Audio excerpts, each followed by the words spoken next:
Hi folks, welcome back to the Addicted Bookworm. Happy um, Thursday. Oh God. Okay, these days, weeks, the months, they're kind of meshed together, and I'm just getting confused.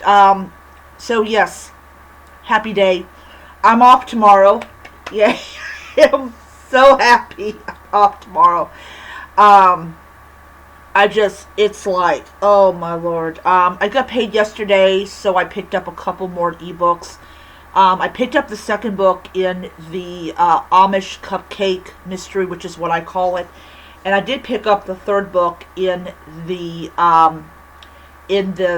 what I call the Amish Chocolate Mystery, which is kind of not the accurate word I would describe for it because Bailey is not Amish. Anyways, so I'm going to try and make this quick because it is getting close to midnight. It's 11:37 right now. Anyways, so I did read the next set of chapters. Let's see here. Let me get my glasses here because um.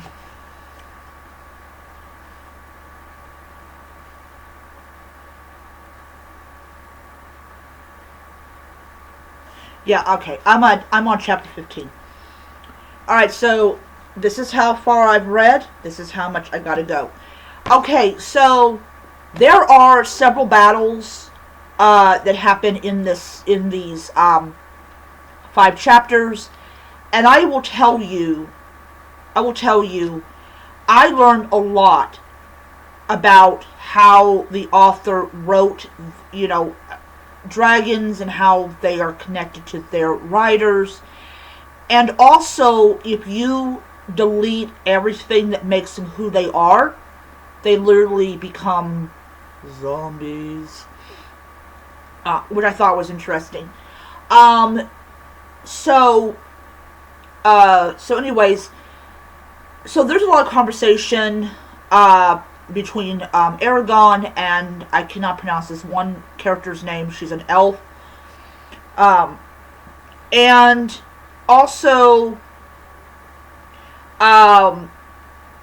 we, as I said before, we learn more about what this guy did before he became king, and the determination that the resistance has in ensuring that he pays for his crimes. So, in these 5 chapters, there's a lot of emotions going on. Especially, Aragon has still not gotten over Rom's death. He still, he had all these questions for him, and now that Rom is dead, and we all know he died in the first book, he still feels like that, that he was robbed of those answers. So, it was a good book. Sorry. It is a good book. It was. I'm gonna rephrase that. It was good. It was a good 5 chapters, and I'm definitely looking forward to it. As I said, I am off tomorrow, so I will be reading from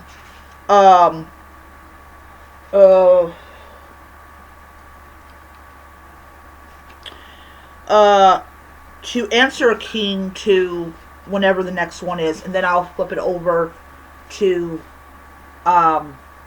this page. And this is the next set of chapters, and then this is the set of chapters that lead all the way to the end. Alright. Then I read the totally forgot. It was... Okay. So, I did read the 4th story in the book. I'm currently at 82% of the book read. So I got about 27 minutes left in the chapter, and then I will be done with the book.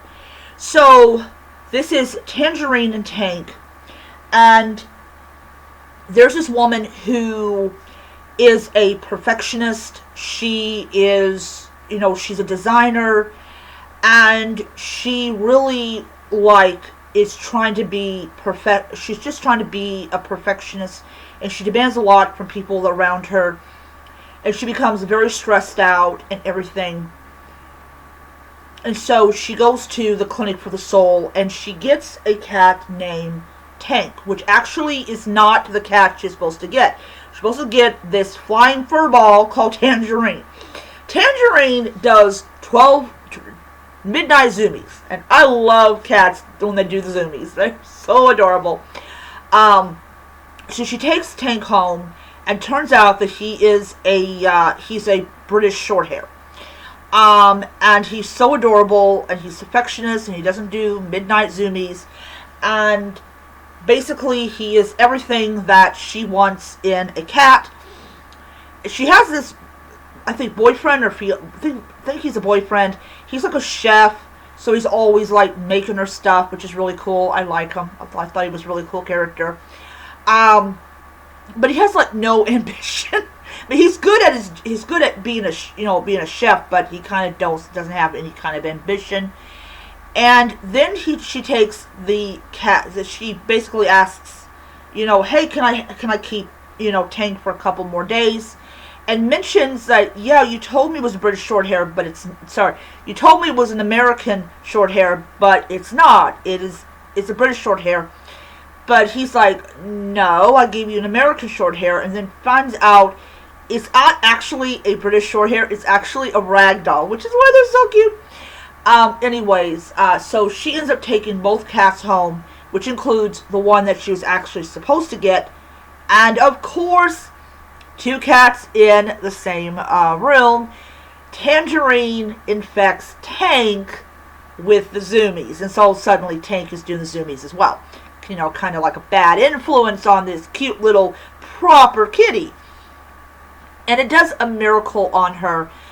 She actually is absolutely infatuated with anything that has the word cat in it. At the end of it, she does have to return both of them. Weirdly enough, anytime you go there and you're not really supposed to be there, you're not going to find the clinic. Anyways, this book is just so cute and so adorable, and I honestly next week I'm planning on to acquire this book for my collection. Anyways, yeah, so the next one is Mimita. That's it. It's a little cute little one. Oh, it's adorable. Even the drone is cute. All right. So I'm basically almost done with the book. Then, oh yes, I discovered that they're not going to try to get money for the Kindle Unlimited until the 13th of next month. And guess what I did? I filled it up with Corgi Mysteries. Oh, they're so adorable. So I do plan on to do that. Also, you can tell this is supposed to be The Secret of the Old Clock, Nancy Drew, book number 1. If you look at it, it hasn't downloaded at all. I did borrow Tokyo Ghoul from the library. That did upload, so I'm very happy about that. So the next thing I want to mention is I've finished the book Assaulted Caramel by Amanda Flowers. And I did acquire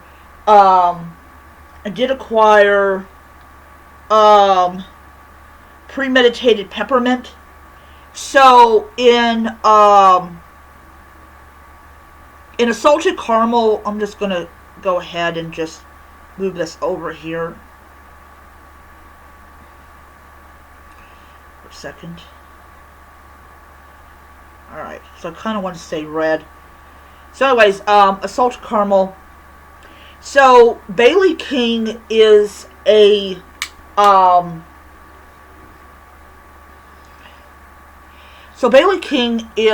chocolatier with this really top tier chocolate company, chocolate shop. she goes and she makes these wild confections, and I'm restarting my device.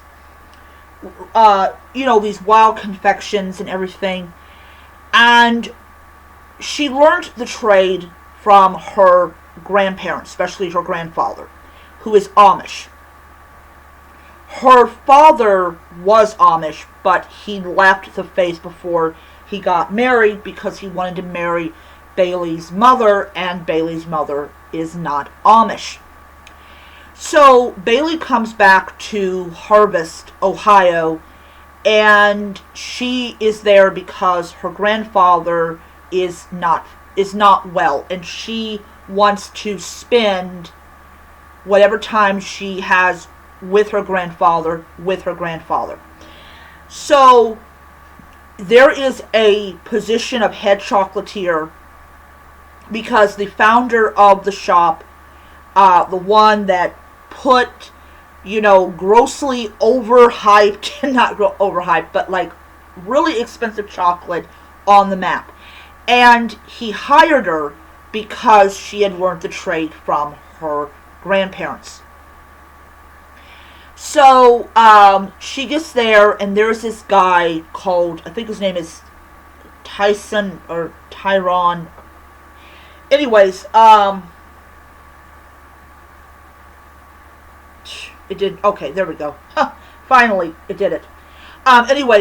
So what ends up happening is this guy, he is trying to buy up all these Amish-owned businesses, and people have basically sold to him. However, shortly after Bailey arrives, I'm watching my time there. Shortly after Bailey arrives, he ends up dead, and he ends up dead in their kitchen. And of course, Bailey is the number one suspect. They can't get the grandfather for this guy's death because her grandfather's on death's door. So somebody that is sick, that's elderly, infirmed, they can't possibly commit any kind of crime like this. So Bailey is the number one suspect. The sheriff, who's in charge of everything, he has an absolute dislike for the Amish. He cannot stand them. He doesn't know why they're in this county, even though they've been there before he was even born. So you have a sheriff that's determined to put Bailey behind bars for a crime she did not commit. And Bailey, because she might go to prison for a crime she did not commit, is determined to find out who killed this guy. We got a Bridezilla mother. No, Tebek. We got a mother who literally has the qualities of a Bridezilla. You got a daughter who later on decides before the wedding even begins, I don't want to marry this guy because he's a fucking asshole. And the guy is a dang freaking alcoholic. Like, wow, okay. So then, of course, her friend Cass arrives, and Cass does not know really anything about her friend, doesn't know that she has Amish grandparents, makes little Amish jokes that that Bailey finds a little annoying. And all the while, she's trying to get these desserts ready for this wedding, but later on, she takes those desserts and sells them in her grandmother's shop, because unfortunately her grandfather does in fact pass away. He passes away doing the dumbest thing ever. Yeah, I got a bad heart, but I gotta do this. The guy, he didn't understand limitations. But he was a great character while he was alive. I really loved his character. That's why I had to make sure that it was on my Kindle. Anyways, so yeah, and then of course he confesses that basically that I'm going to do the same thing that my dad did. I'm going to try to rob these Amish individuals of their livelihood because I'm a jackass. And then what ends up happening is the whole secret relationship that she has with this asshole gets discovered and finds out that he has another girlfriend. Wow, interesting. Oh, interesting. Anyways, yeah, she breaks it off with him, which is always good. So at the end of the story, we find out who the killer is, and it is actually a little pin that is what Bailey needed to prove who killed this guy. Oh yes, and we have a cute little kitty named Nutmeg, who's so adorable. She has her little opinions, including caramel. You know. Anyway, anyways, absolutely loved this book. Cass ends up becoming the head chocolatier because Bailey's like, I need to stay here with my grandmother. You know, we're not going to shut this business down. We are going to continue to do it. And of course, that's going to cause a whole new bunch of trouble in the second book, which I am currently reading. But Cass will finally get the recognition that she truly has earned, which hopefully will mend the fence between those two women, because Cass was a awesome character, and I really would like to see her come back in some future books. But anyways, in May, I think it's May, the 10th book in the series is coming out called Truffle Troubles. Once again, it features the pig. This pig is like in most of the cover art except for the first book. The first book really didn't. Tell you about it. The first book had Nutmeg in it in the cover, did not have the pig. Now it's been established that the pig is a very important character, the pig is in all of the covers. Anyways, that is my video. I had a blast reading this book, and I had a blast reading the kitty one, and reading a salted caramel.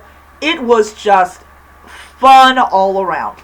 And this is the beauty of reading, and why I firmly believe that people should be reading more wonderful books to make you smile.